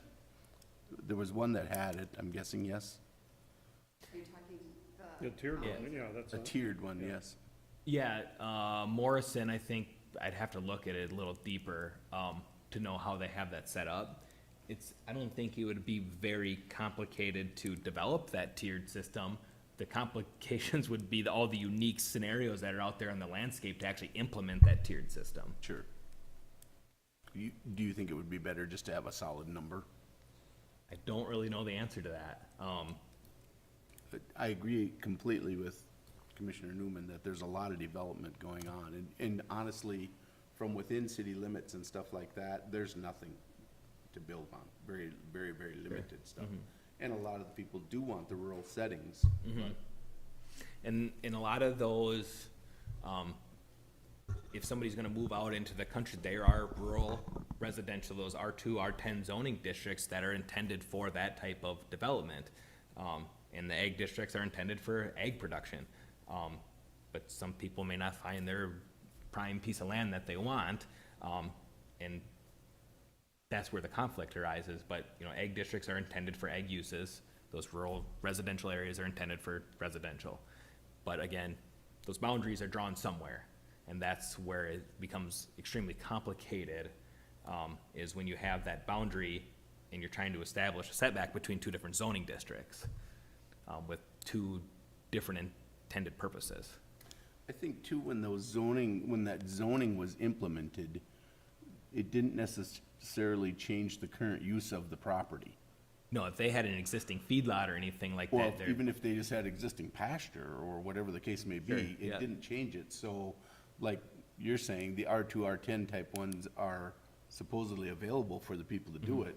That doesn't mean the person that has it wants to sell it. oh, absolutely not, in any district anyway. The opportunity Yep, but it may not be there, in but that spot. that person probably Sure. is hanging on to their property because it's nice property too. Yeah.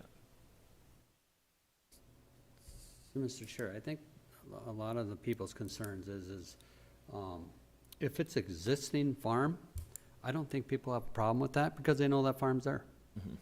It's when it's an open field, and then they come in, and your house is there, and you've been living there, and all of a sudden it's an open field, and then they drop in a 500 or 1,000 large animal feedlot. unit.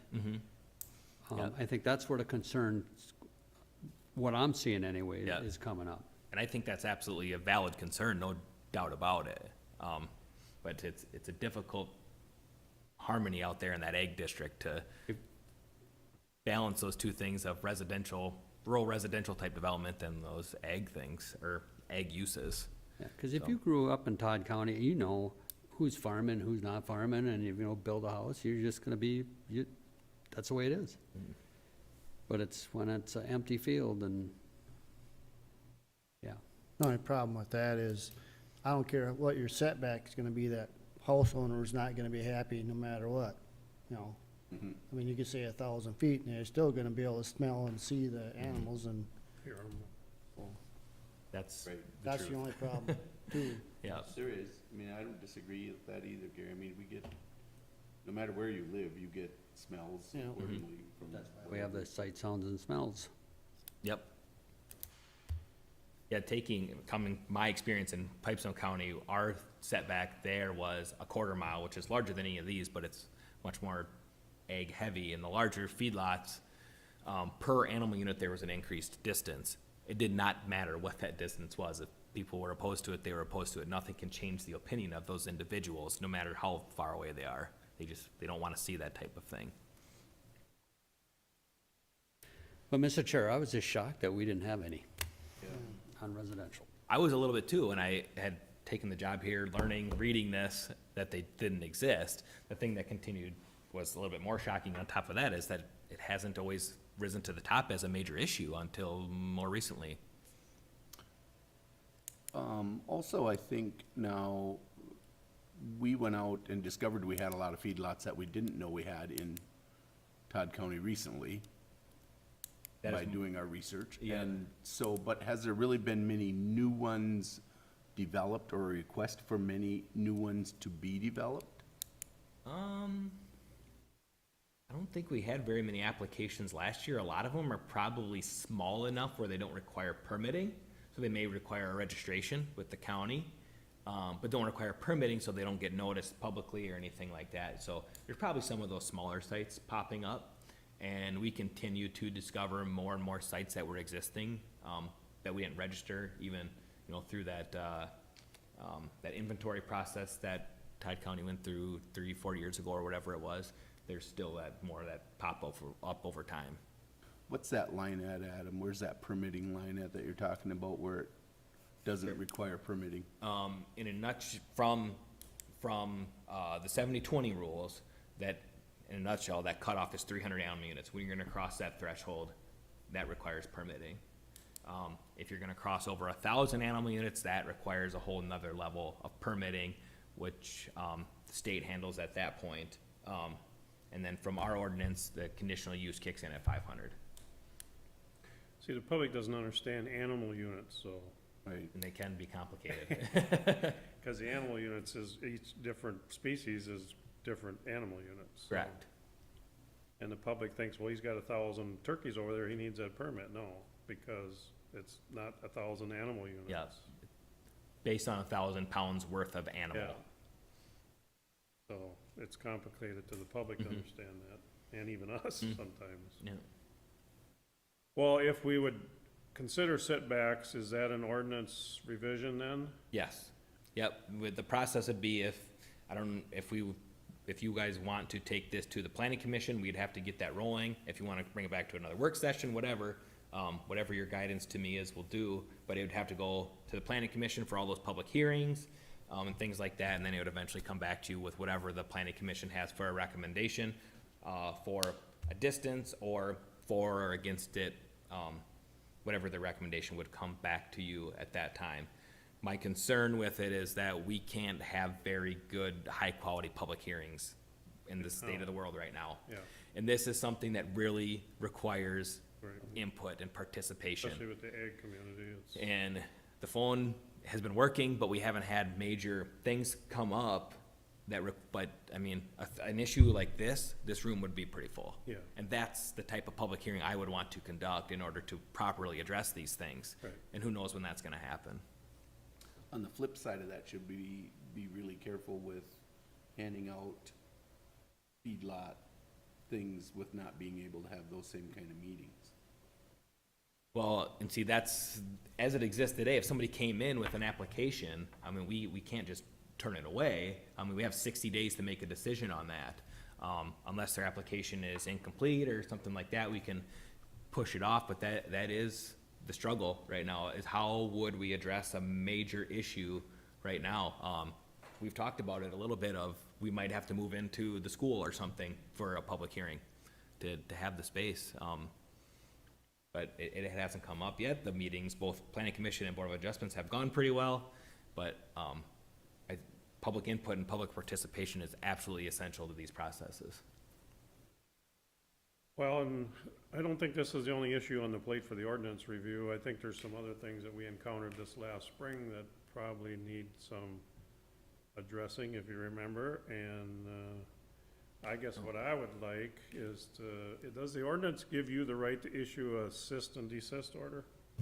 Yeah, I'd have to find it in there. I asked Jason about that, and he Okay. gave me a quick guidance of, if you're gonna do that, here's what would be needed from, we would develop and review with Okay. you guys. It's not so easy as to just say, we're gonna stop this. Right. Oh, no, I'm sorry, I'm referencing a moratorium, Oh. but cease and desist, yeah, we can, if they're in Is that in our violation. ordinance that you have the authority to do that? I believe so. I think I asked him about that too. I'd have to go back and Yeah, look in. I didn't know what. Yeah, I don't remember what the answer is off the top of my head, but When we have certain circumstances and it's a Saturday and we go through the weekend, you guys will go up there and visit it, but what's your authority? mhm. You can witness, but then can we put a stop to what's going on, or can't we put a stop to what's going on? Yeah, and with some of the building activities that have gone on without permits and stuff like that, I know that in the past Tim has issued cease and desist orders, but when it comes to a business activity, I don't know that one has ever been issued. Okay. So that'd be a good question. Well, I think we should look into that, because I don't like getting phone calls all day long about something that maybe we should stop. Mhm. Okay, anything else, commissioners? Good. So if I'm understanding your comments correctly, this should move forward at some point, but we kind of want to wait until we can have a good, high-quality public hearing, or I don't we can think work there's together any maybe hurry to right see, now. what's that? There's really no hurry right now, I don't think. Sure, I would agree. It's something that we should definitely at least investigate, see what the public thinks, get that input. Yep. I definitely want to do it the right way, though, and we can investigate what our opportunities are from there. So, Mr. Chair, could the planning commission at least, review this a little bit? Just before they go into any public hearing, or at least discuss it. Get some ideas maybe from Jason, from Reaver's office. You know, work with them a little bit before we even start the public hearing, so they're educated a little bit on this. Well, we can provide the information to them, but public meetings, you know, so if we Right. start having discussion, that's gotta be noticed. Yeah. So outside of me just giving them stuff like this, I don't know how far they could have individual conversations, I guess. Right. Okay. All right, I think that gives me the direction I need for now with that. All right, thank you. Thank you.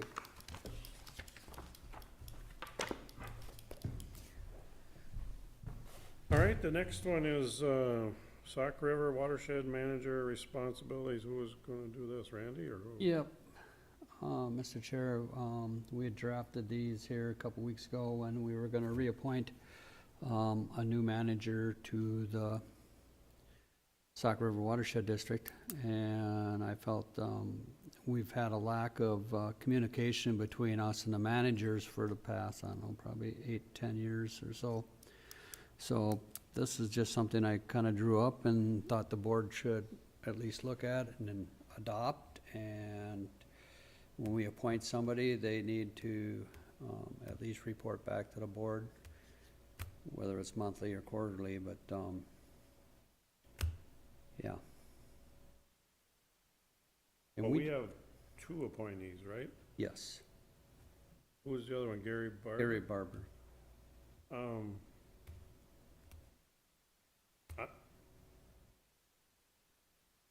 Well, number 3, you've got support separating the watershed business, Stearns and Pope. I don't understand what that one was about.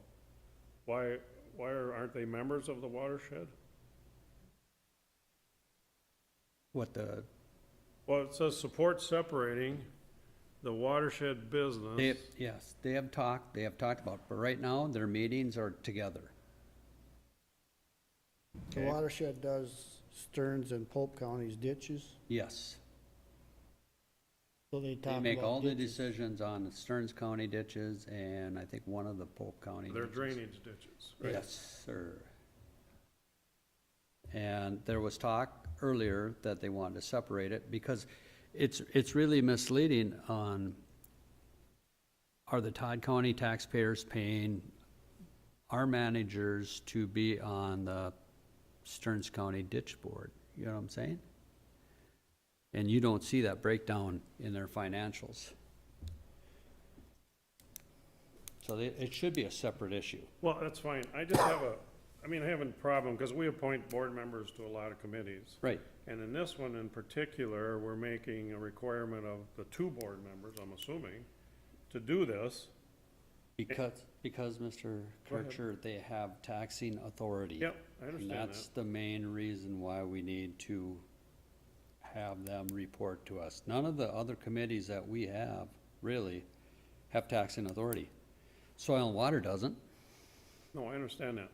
I'm just concerned about, I don't have a problem with requiring a report to us monthly or quarterly, whatever, but I do have a problem, because I don't know all these issues.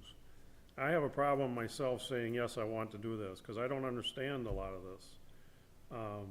I don't mind us appointing a board member, which I didn't support this last one, coming in to give us reports, because that should be with a lot of boards that we have. in Well, committees, Mr. so. Chair, I could always step down from being the liaison to that board, and you could appoint yourself to it. I want to be on that, so that takes care of that issue. Okay. But I'm just saying, and you give us reports Yeah. usually, you talk to us about what's Yeah. going on. I just think it's. But I think it's the responsibilities of the managers. They need to report to us. Oh, We that's appoint them, fine. they need to communicate with us.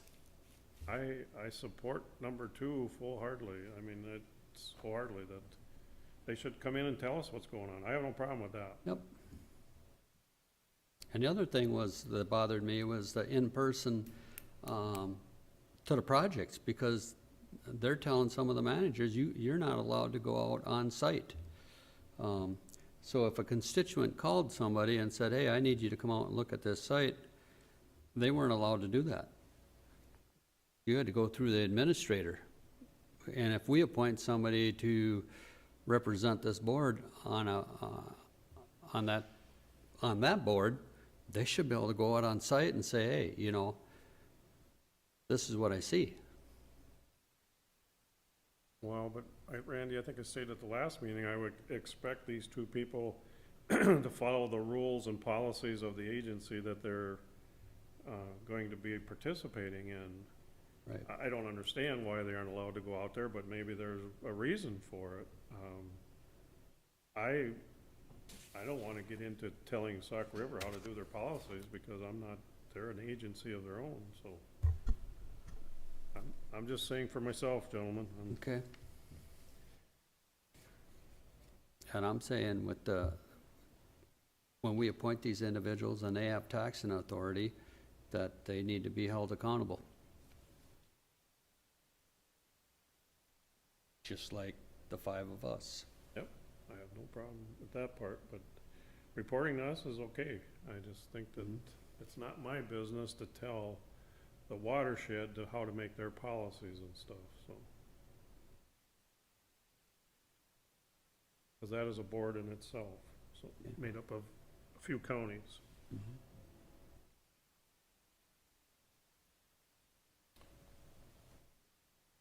I find this, I understand where Commissioner Newman's coming from, on the fact that they have, you know, taxing authority.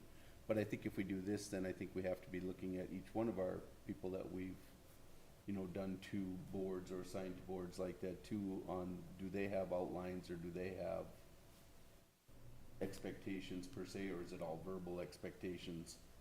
You know, basically that's what we're counting on from them, I think, is just I don't think there's an outline for everyone. So I think it would be a little tough to do one thing, although it stands unique in the fact that it is taxing. But I don't know if there would be a generic type thing that we could adopt that would just give that instruction to all appointed type people that are on boards, that we would expect Right. some kind of communication line coming And- back. And I did share this with Pope and Douglas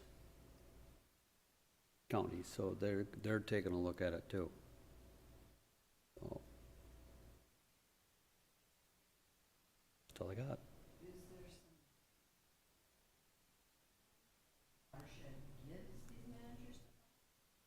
No, not really.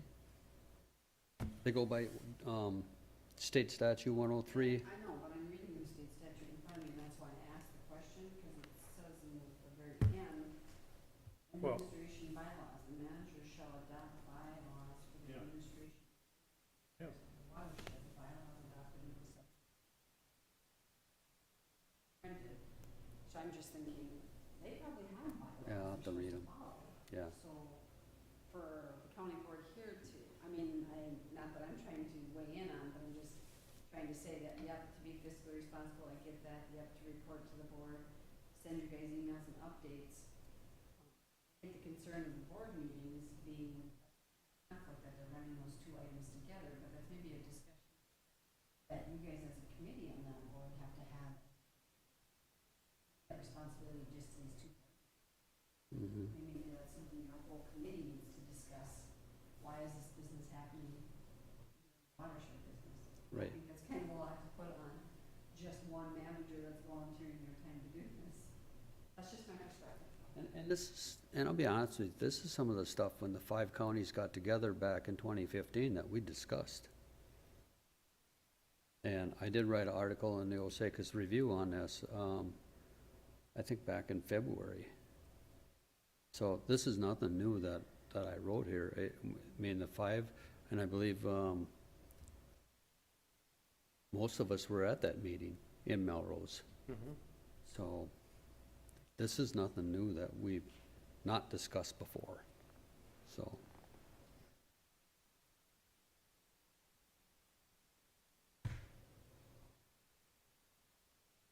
Okay, it's the wishes.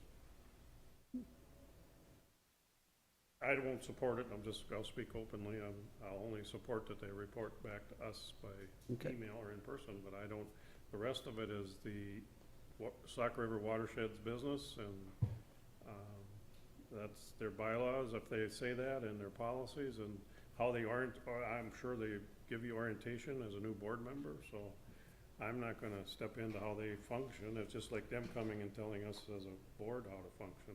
I'm not telling them how to function, I'm just saying how the manager should report back to us, Yep, that's fine, I have no problem with that. so. But the other ones, I do not, I'm not gonna step in the middle of the Watershed District's business, so. I might oppose some of it, but you and I have talked, and the board is sending them letters about this permitting and stuff, that's fine. Yep. But, And that's something else we need to discuss. Eventually, is their permitting fee that is really gotten out of hand, so. Mr. Chairman, helpful to request the bylaws, just so we can see if these are already in them. Some of these parts, like reporting and yeah, I have no problem with that. Yep. Okay. Okay, anything else? All right, we're done for the day, I think, guys. Yay.